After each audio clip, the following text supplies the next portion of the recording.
Election season is back, and this time the positions needing to be filled are the SGA Executive Committee spaces. On Tuesday night after the SGA meeting, students who are interested in running for SGA Exec attended an interest meeting to learn more about the positions and the requirements to run. Okay, so for any of the positions, general students are required to have a 2.70 GPA on a 4.0 scale, and they're required to be in good standing with the university.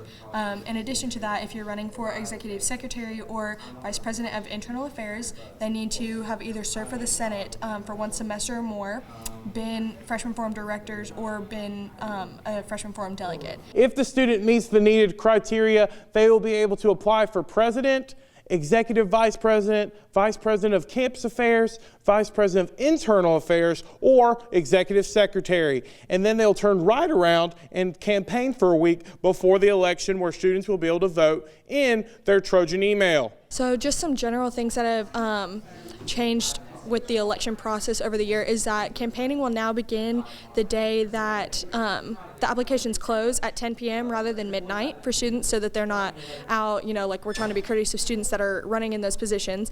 And then as well as the election itself will take place from 8 a.m. to 7 p.m. in Trojan email. Candidates will have to adjust to the campaign changes, but one new thing that SGA has implemented will be a meeting at Town Hall. We have introduced for the exec election specifically a town hall meeting that candidates are welcome to participate in but are not required to participate in if students would like to ask them personal questions or get to know them a little bit more in what position they're running for. SGA Exec is open to students who have previously served on SGA, and J. John says that SGA Exec is for people who want to take the next step. I really advocate for any student to run for the Senate because they can implement real change in the university, but being on exec helps them go a little step further, where they can meet with the trustees, they can work on specific positions, get these students plugged in more, just make an even greater change if they so choose to do so.